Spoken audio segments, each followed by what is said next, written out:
Good morning, all of you. Now we are back with the chapter Working of Institutions. In this chapter, we have discussed about a case studies related with the different institutions. Now, what is the need for political institutions? In India, the political institutions are arranging and carrying all the tasks of the country. In modern democracy, these arrangements are known as institutions. Working with institutions are not easy because it has lots of rules and regulations. So we need political institutions for the smooth running of the country, and especially in a democracy, no work of the government can be done without these institutions. Now, we have little bit discussed about branches of government. There are three branches of government: legislature, executive, and judiciary. Legislature, which make laws. And who makes laws for the country? That is the parliament in our country at the national level. And when we are talking about regional level, that is Vidhan Sabha. Second branch of government, or we can say organs of government, that is executive. Executive, who execute or implement or enforce the laws, that is called executive. President, Prime Minister, Council of Ministers consist of in this category. After that, judiciary.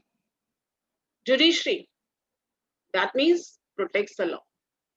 For the protection of law in our country, at the national level, we are having Supreme Court.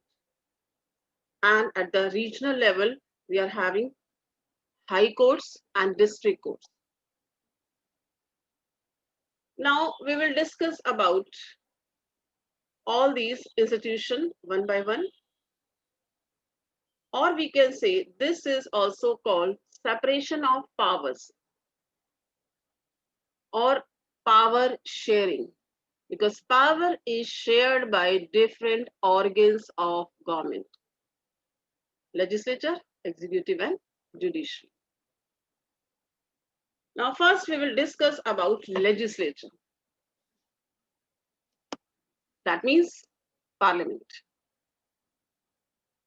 In the example of office memorandum, the case study which we have discussed, I think you must be remember the role of the parliament. The decision was not taken by the parliament, but still discussion, debate was held in parliament. The parliamentary discussion on the report influenced and shaped the decision of the government. They brought pressure on the government to act on the Mandal recommendations. If the parliament was not in favor of this decision,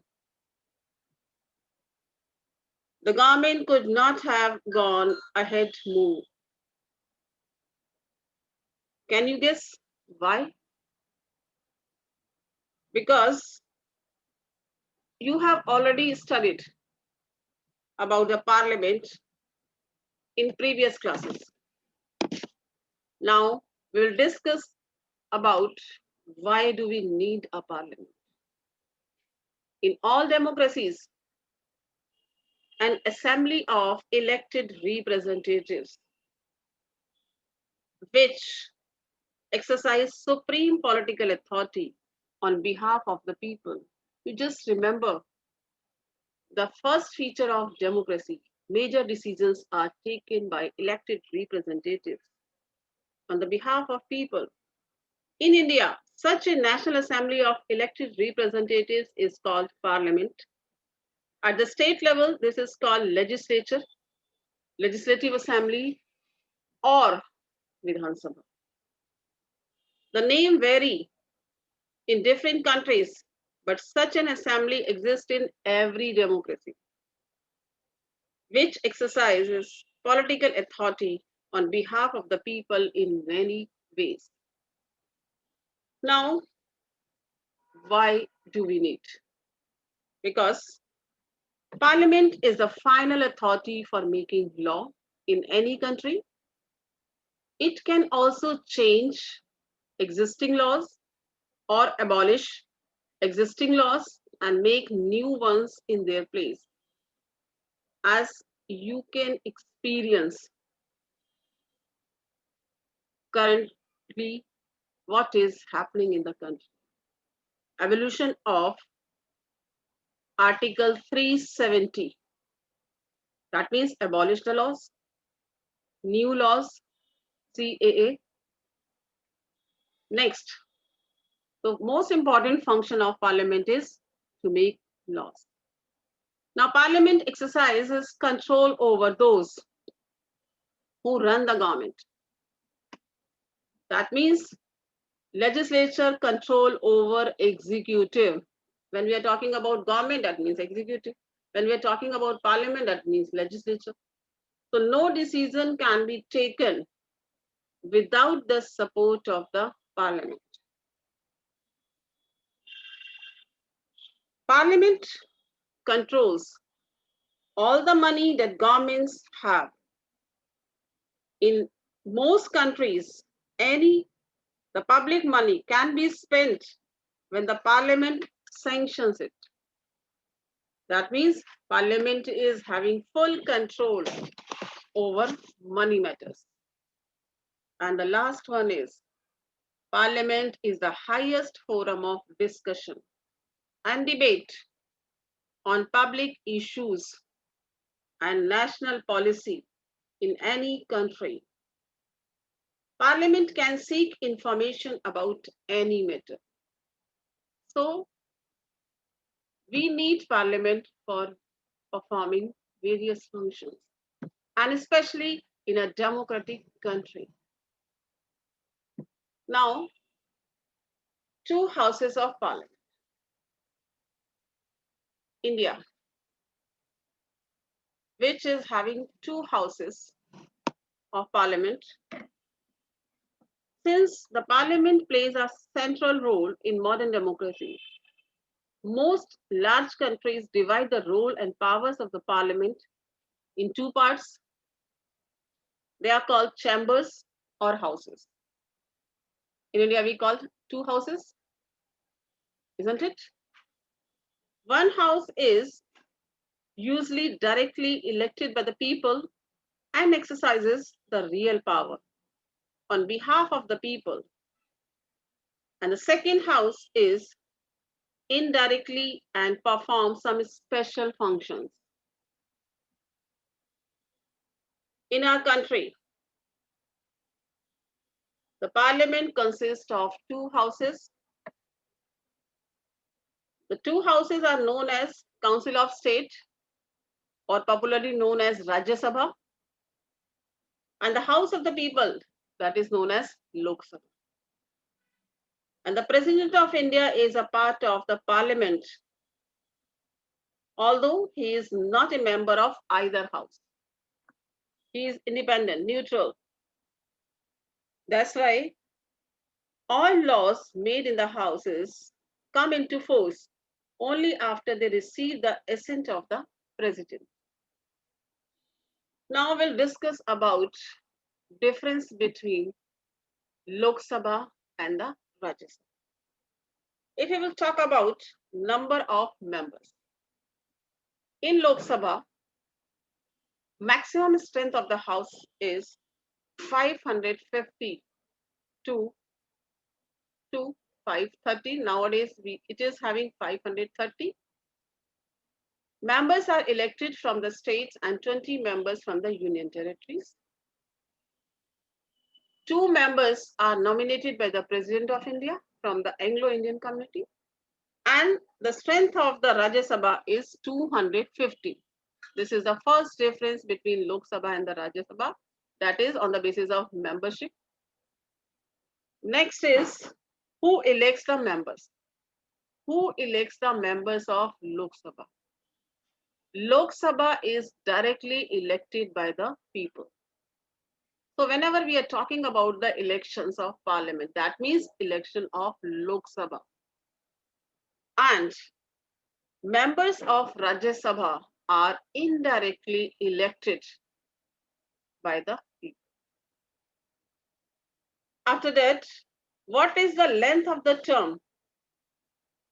That means the tenure of Lok Sabha. That is 5 years. And tenure, that means length of the term of Rajya Sabha is 6 years. Can the house be dissolved or is it permanent? Yes. Lok Sabha can be dissolved after completion of its tenure. That means after completion of 5 years, Lok Sabha will be dissolved.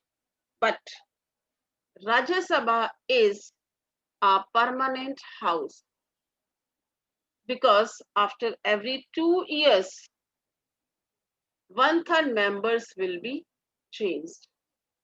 So that's why Rajya Sabha is a permanent house and Lok Sabha is a temporary house. Now, after that, we'll discuss about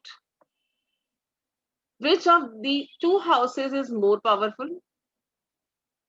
If we will see whatever we have discussed now, it might appear that the Rajya Sabha is more powerful. It is also called the upper house and Lok Sabha is called lower houses. But this does not mean that Rajya Sabha is more powerful than Lok Sabha. The answer of this question is, in our country, Lok Sabha is more powerful. How? If we will talk about bill, law, any ordinary bill needs to be passed by both the houses. But if there is a difference between the two houses, the final decision taken in a joint session. Joint session, that means Lok Sabha and Rajya Sabha, in which members of both the houses sit together. And since Lok Sabha members are larger, so Lok Sabha is likely to prevail in such a meeting. Next, about the money matters. As money bill can be introduced only in Lok Sabha, due to this, Lok Sabha is having the more power. Rajya Sabha can only delay it by 14 days or suggest changes, but Rajya Sabha cannot reject the money bill. That means Lok Sabha is having the final authority of budget. And the most important thing is members of Lok Sabha are directly elected by the people. But Rajya Sabha members cannot directly elected by the people and they are not answerable to the